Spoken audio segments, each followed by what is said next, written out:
Hello everybody. Today I am going to go over on how to use a um, use a scan tool. Um, I'll explain to you what everything is and what I know how to use it. So we're going to go ahead and go over how to do it, how to read it, and where it connects, and I'll try to explain to you some um, abbreviations on it, PID codes, parameter identification. We'll go get into that in a little bit. If I don't cover it in this video, I'll just cover it in a later video. So here we go. So anyways, yesterday my dad came to me and said there was a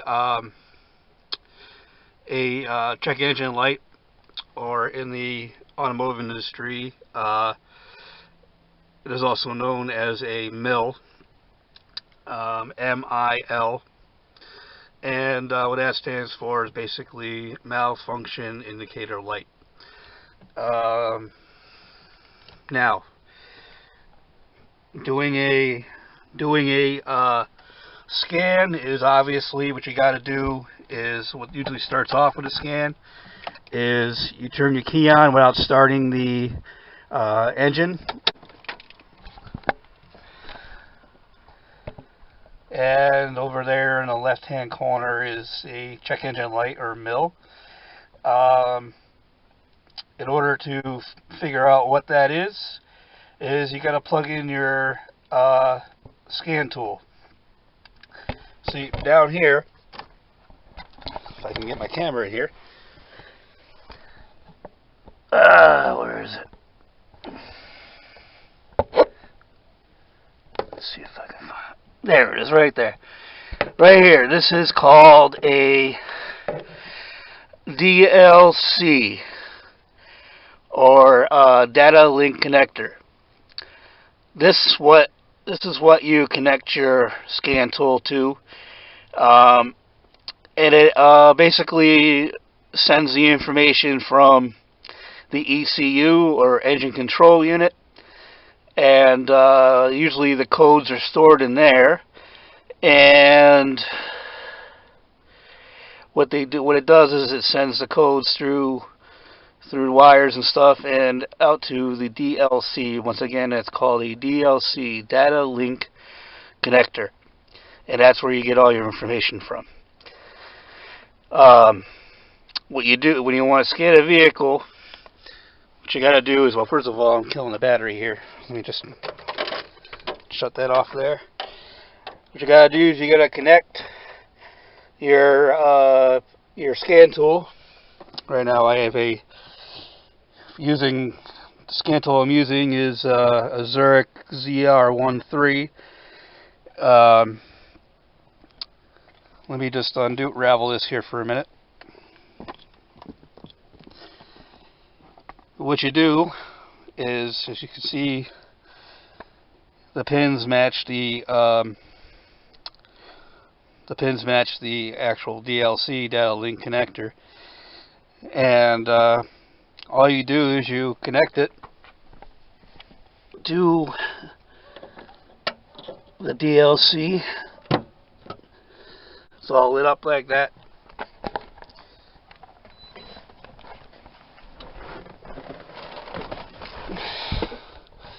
The next thing you know, you gotta turn the key. The next thing you gotta do is you turn the key. It is advisable you put a battery on, because these batteries do run the DLC, depending on DLC. The not the DLC, the scan tool. Okay, now this particular scan tool, it comes up 2003 Chevrolet Silverado. Let's see if I can get a better picture on that. It's not too bright.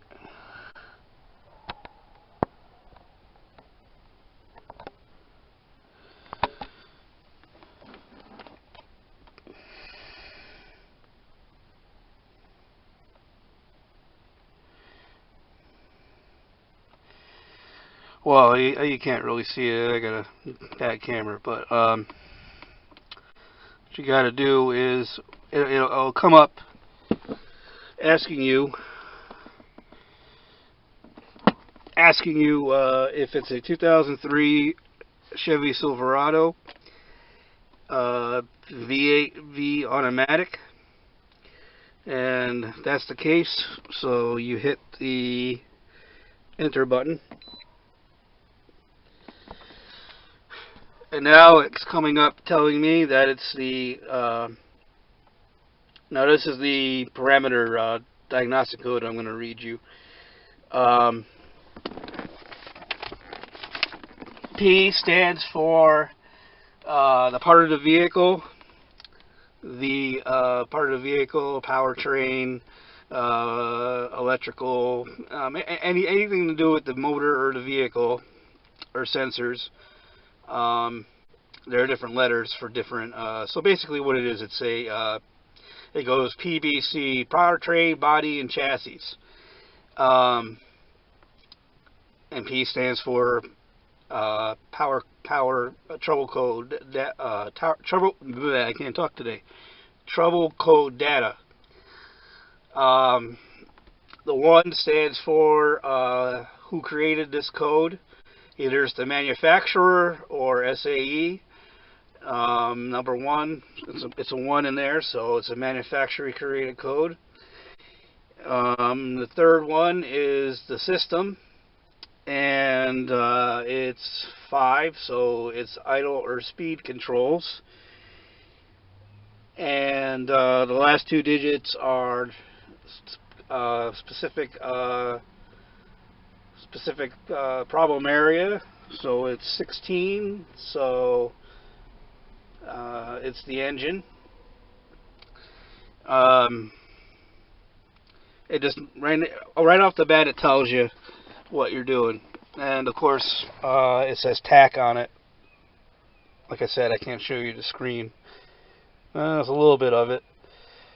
Yeah, P1516, and it says TAC throttle actuator.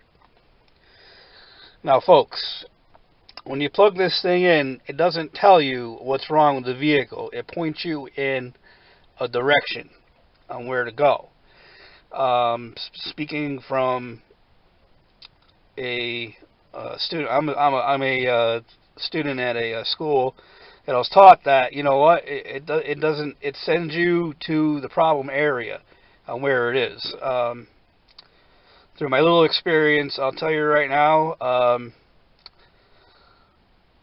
Well, let me show you a little bit more here. It gives you more information.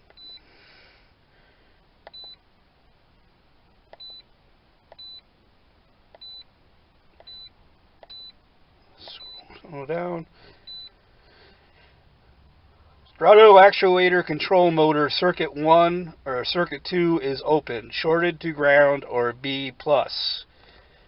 Now, that could mean a lot of things.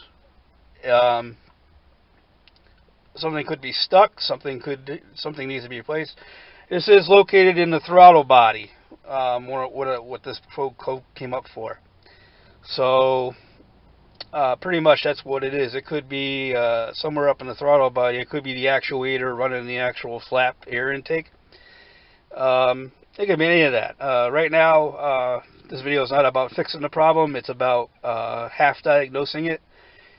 I hope you guys now know how to use a scan tool now, and I hope to see you in other videos, and have a good day. I'll try to, if I do plan to fix it or will fix it, I'll give you more in-depth information on how to do it, and I'll keep you up to date on what's going on with this truck and this problem code. I gotta do a little more research.